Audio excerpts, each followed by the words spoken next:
Olá, assombrados! Eu sou a Ana Paula e vou contar um relato para vocês neste tipo ao vivo de hoje. E aí, tudo bem? Eu espero que esteja tudo bem. Já vou pedindo para você não se esquecer de deixar o like neste vídeo e não se esqueça de fazer aquela visitinha à nossa loja virtual, a lojaassombrada.com.br. E não se esqueçam que tem caixa assombrada disponível já na loja assombrada com o tema vampiro. É a caixa de novembro. Não perca essa caixa, vai por mim, tá muito legal como todas as outras, mas assim, né, com o tema vampiro. Muito 10. Garante a sua. E vamos pro relato de hoje, que é este daqui. Um presente para você. Olá, assombrados! Este relato aconteceu no âmbito da minha família. Pode parecer triste, mas eu não acho que seja. Tudo depende de como vemos a vida e para mim é um relato, apesar de tudo, feliz, pela certeza de que a vida não se limita a este tempo e a este espaço. Um contexto geral aqui. Minha mãe casou muito jovem, aos 15 anos de idade. Ela e meu pai eram primos. Logo, os filhos vieram. A primeira filha, Carol, foi criada pela avó paterna. Em seguida veio Lia. E uma sucessão de filhos. Eu não vou dar nome para todos porque é muita gente. Sempre teve uma vida difícil, limitada a criação dos filhos. Sempre teve uma vida difícil, limitada à criação dos filhos, cuidar da casa, aguentar as trapalhadas do meu pai, que nunca foi um bom marido, sempre envolvido em bebedeiras, farras, mulheres, sempre na dependência do meu avô. Nos tornamos uma família grande de 7 irmãos, sendo 4 mulheres e 3 homens. Todos moram no interior de Pernambuco, num pequeno vilarejo, exceto eu, que resido em outro local desde o ano de 1999, e minha irmã mais velha, a Carol, que na época dos fatos morava em Maceió. O ano era 2007. Numa típica casa do interior do Nordeste, residiam os meus pais e 2 das minhas irmãs. Vou chamá-las aqui de Lia e Beth. Mas a casa estava sempre cheia. Amigos, netos, meus irmãos, primos, enfim. Pois, como já dito, todos moravam próximo ali. Minha mãe tinha muitos problemas de saúde. Pressão alta, ansiedade, eu creio que algum nível de depressão, mas nunca foi diagnosticada. Lia também morava em São Paulo, mas resolveu voltar para o Nordeste no ano de 2005, para morar com os meus pais. Isso com certeza ajudou muito a minha mãe, pois as duas se davam muito bem. Minha irmã ajudava e cuidava dela com muito carinho. Eu acho que depois de cuidar de todos os filhos, ela precisava disso, de alguém que se dedicasse a ela. O laço entre elas era muito especial. Claro, ela amava e se preocupava demais com todos, mas a relação dela com a Lia era diferente. A casa não ficava dentro da vila, mas era bem próximo. Bastava atravessar uma rodovia e já estava na rua. Era como uma chácara. Minha mãe gostava muito do cantinho dela. Não era de sair, raramente ela ia até a vila. Um certo dia, estranhamente, após o almoço, ela chamou a Lia para andar na vila. Nesse dia, ela passou na casa das pessoas mais conhecidas, conversou com muita gente na rua e depois retornaram.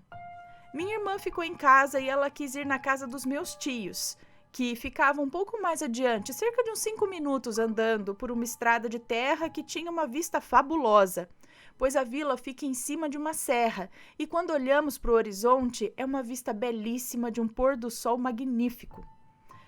Ficou um tempo conversando com a minha tia, irmã do meu pai, e numa conversa assim descontraída. As duas se davam muito bem, além de cunhadas, eram primas. Final de tarde, ela resolveu voltar para casa. Quando chegou pertinho de casa, começou a passar mal. Uma dor de cabeça muito forte. Vendo a gravidade da situação, a Lia imediatamente chamou meu tio para levá-la ao hospital. Que agonia!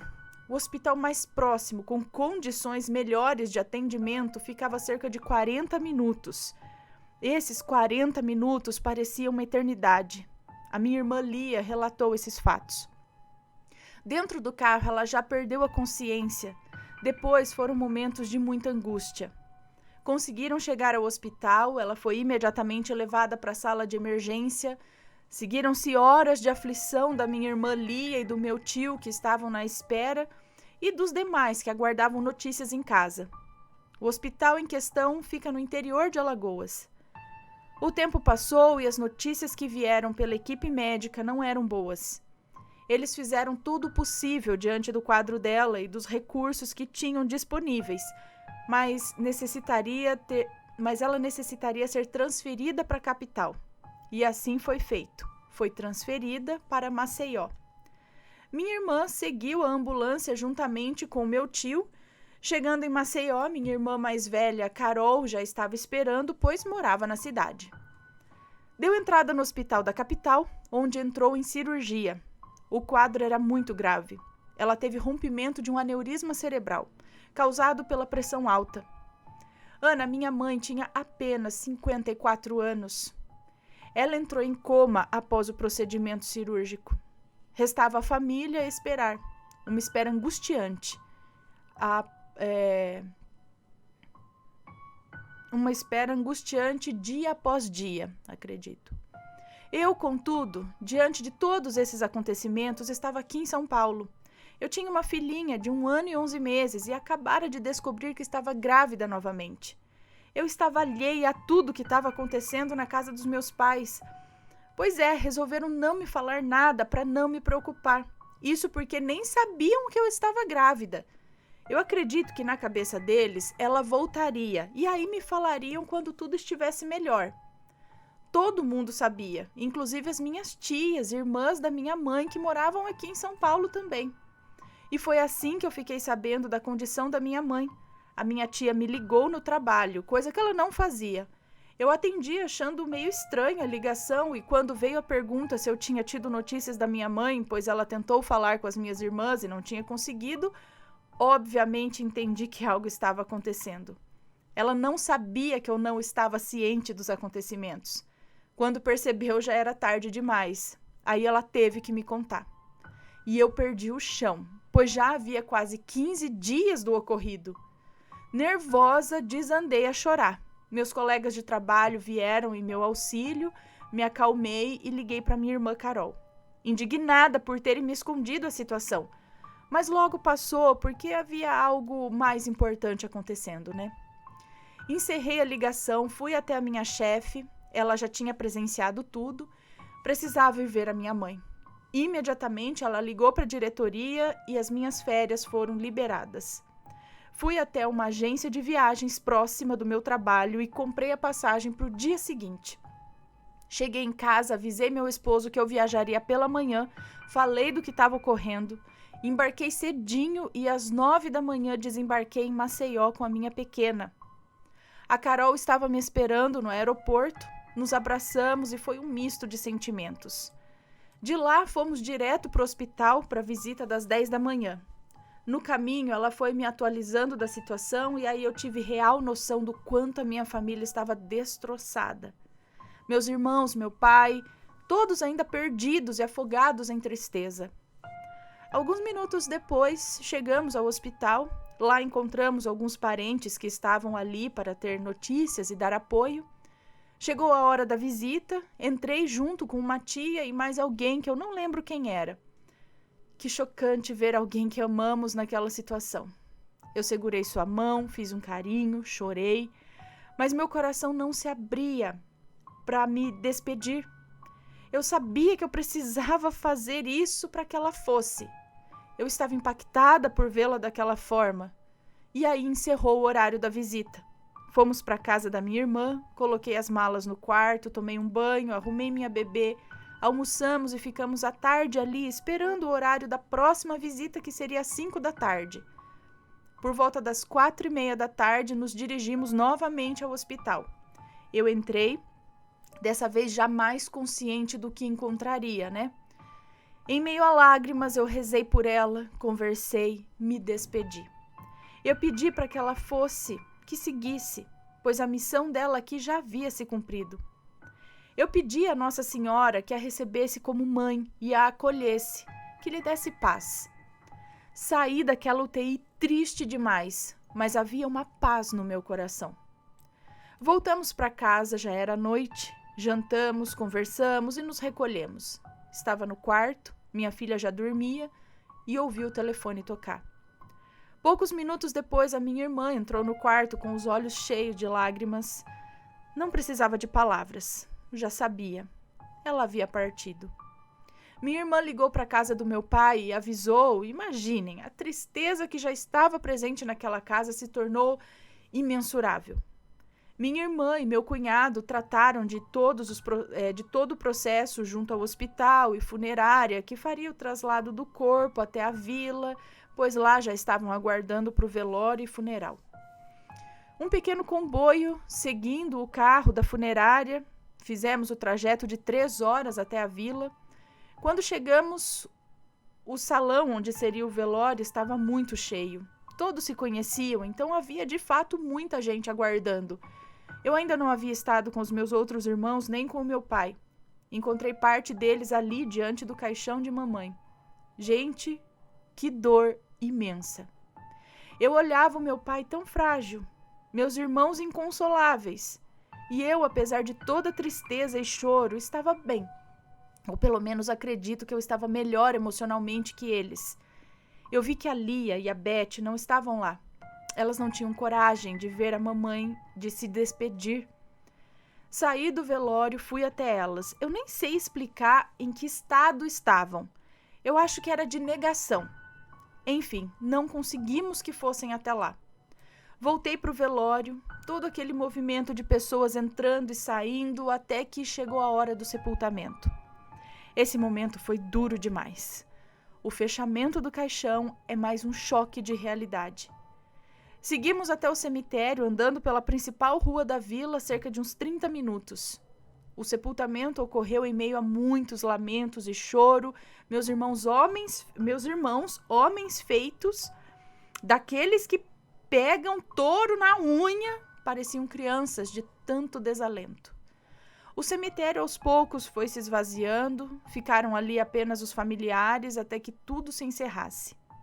Retornamos, a casa cheia, muita gente vindo ainda dar apoio. A noite foi chegando, com ela a calmaria e um silêncio que era quebrado apenas pelo barulho das crianças. Minha filha e meu sobrinho, que tinham praticamente a mesma idade, brincavam pela casa, trazendo um certo ar de alegria ao ambiente. Eu estava grávida e ainda estava amamentando. Sentei-me no sofá, na sala, com a minha filha em meu colo para amamentar e senti uma presença se aproximar. Mas eu não vi nada, nem ouvi nada. Minha filha, ainda mamando, começou a olhar para cima, para o meu lado direito. Ela parava de mamar e sorria para o nada. Levantava a mão na mesma direção do olhar, como se alguém estivesse lhe estendendo a mão, e ela estava retribuindo o gesto. Isso durou alguns minutos. Eu fiquei quieta, não falei nada para ninguém. Eu sentia que a minha mãe estava lá. Coloquei minha filha para dormir, ficamos um pouco mais conversando, relembrando momentos, dando força uns para os outros, até que o sono chegou. A casa possui 4 quartos. Em um dos quartos ficamos eu e minha filha, Lia e Beth. Nesse quarto havia 2 camas de solteiro. Uma era da Beth, a outra da Lia. E eu fiquei na cama da Lia. E ela colocou um colchão no chão do quarto. Nos recolhemos. Foi uma noite estranha, mal dormida. Às vezes acordava e escutava alguém chorando. Ora era meu pai no quarto ao lado, ora os meus irmãos. Em algum momento, todos dormiram. O dia clareou e, como de costume, no interior as atividades começam cedo. Acordamos e Lia, quando abriu os olhos, exclamou um "Ai, meu Deus!". Sentou-se no colchão e, meio sem saber o que fazer, olhava fixamente para um cantinho ao lado do colchão. Eu levantei, Beth também, fomos para perto dela e ali, cuidadosamente posto, estava um par de brincos. Ela chorou e explicou que havia muitos meses que ela procurava por esses brincos. Ela não achou em lugar nenhum. Já dera como perdidos e nem pensava mais neles.